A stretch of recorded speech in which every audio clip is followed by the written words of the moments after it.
നമസ്കാരം. ഒരു കാലത്ത് ക്രിക്കറ്റ് പ്രേമികൾക്ക് വലിയ ആവേശം സമ്മാനിച്ചിരുന്ന ടൂർണമെന്റ് ആയിരുന്നു champions league T20.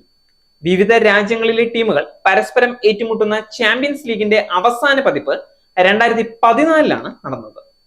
IPL വമ്പന്മാരായ Chennai super Kings ആയിരുന്നു ആ സീസണിൽ കിരീടം സ്വന്തമാക്കിയത്. 2014 ശേഷം മുടങ്ങിയ ചാമ്പ്യൻസ് ലീഗ് പുനരാരംഭിക്കാനുള്ള ചർച്ചകൾ അണിയറയിൽ നടക്കുന്നുണ്ടെന്നാണ് ഇപ്പോൾ റിപ്പോർട്ടുകൾ പുറത്തുവരുന്നത്. ചാമ്പ്യൻസ് ലീഗ് വീണ്ടും തുടങ്ങാൻ ഓസ്ട്രേലിയ, ഇംഗ്ലണ്ട്, ഇന്ത്യ ക്രിക്കറ്റ് ബോർഡുകൾക്ക് താല്പര്യമുണ്ടെന്നും ഇതുമായി ബന്ധപ്പെട്ട ചർച്ചകൾ അവർ ആരംഭിച്ചെന്നുമാണ് ESPN ക്രിക്കറ്റ് ഇൻഫോ റിപ്പോർട്ട് ചെയ്യുന്നത്. അതേസമയം ചാമ്പ്യൻസ് ലീഗ് മത്സരങ്ങൾക്കായി തിരക്കേറിയ ക്രിക്കറ്റ് കലണ്ടറിൽ സമയം കണ്ടെത്തുന്നതാണ് ഏറ്റവും ബുദ്ധിമുട്ടേറിയ കാര്യം. ഇത് വലിയ വെല്ലുവിളിയാണെന്ന് കഴിഞ്ഞ ദിവസം ക്രിക്കറ്റ് വിക്ടോറിയയുടെ CEO ആയ നിക് കമിൻസ് വ്യക്തമാക്കിയിട്ടുണ്ടായിരുന്നു. വനിതകളുടെ ചാമ്പ്യൻസ് ലീഗ് T20 ആണ് ആദ്യം നടക്കാൻ സാധ്യതയെന്നും ഇതിൽ വനിതാ ബിഗ് ബാഷ് ലീഗ്, ദ 100, വനിതാ പ്രീമിയർ ലീഗ് എന്നിവിടങ്ങളിൽ നിന്നുള്ള ടീമുകൾ പങ്കെടുക്കുമെന്നും അദ്ദേഹം സൂചിപ്പിച്ചിട്ടുണ്ട്.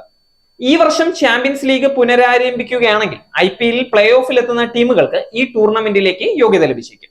ഈ സീസണിൽ ഏറ്റവും മികച്ച കിരീട സാധ്യതയുള്ള ടീമുകളിൽ ഒന്നാണ് സഞ്ജു സാംസണിന്റെ രാജസ്ഥാൻ റോയൽസ്. അതിനാൽ IPL കിരീടം സ്വന്തമാക്കിയാൽ അവർക്ക് ചാമ്പ്യൻസ് ലീഗിലേക്കും ടിക്കറ്റ് ലഭിച്ചേക്കും. 2014 ഇന്ത്യയിൽ വെച്ചായിരുന്നു അവസാനമായി ചാമ്പ്യൻസ് ലീഗ് T20 നടന്നത്.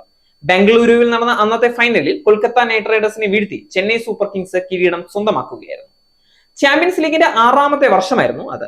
ഇന്ത്യയിൽ നിന്ന് 3 ടീമുകളും, ഓസ്ട്രേലിയ, ദക്ഷിണാഫ്രിക്ക എന്നിവിടങ്ങളിൽ നിന്ന് 2 ടീമുകളും, പാകിസ്ഥാൻ, ന്യൂസിലൻഡ്, വെസ്റ്റ് ഇൻഡീസ് എന്നിവിടങ്ങളിൽ നിന്ന് ഓരോ ടീമുകൾ വീതവുമാണ് ആ സീസണിൽ ചാമ്പ്യൻസ് ലീഗിൽ കളിച്ചത്. 2009 മുതൽ 2014 വരെയാണ് ചാമ്പ്യൻസ് ലീഗ് നടന്നത്. ഇതിൽ 4 തവണ ഇന്ത്യയും 2 തവണ ദക്ഷിണാഫ്രിക്കയും മത്സരങ്ങൾക്ക് വേദിയായി. IPL ടീമുകളായ ചെന്നൈ സൂപ്പർ കിങ്സും മുംബൈ ഇന്ത്യൻസും 2 തവണ വീതം ചാമ്പ്യൻസ് ലീഗ് കിരീടത്തിൽ മുത്തമിട്ടപ്പോൾ ഓസ്ട്രേലിയൻ ടീമുകളായ New South Wales, Sydney Sixers എന്നിവർ ഓരോ തവണ വീതവും ചാമ്പ്യന്മാരായി. നേരിന്റെ വാർത്തകൾ നിങ്ങളുടെ വിരൽത്തുമ്പിൽ എത്താനായി സാക് ന്യൂസ് ചാനൽ സബ്സ്ക്രൈബ് ചെയ്തും ഷെയർ ചെയ്തും ഒരു ശരിയായ മാധ്യമ നിലപാടിന് നിൽക്കാൻ ഞങ്ങൾ നിങ്ങളെ ക്ഷണിക്കുന്നു.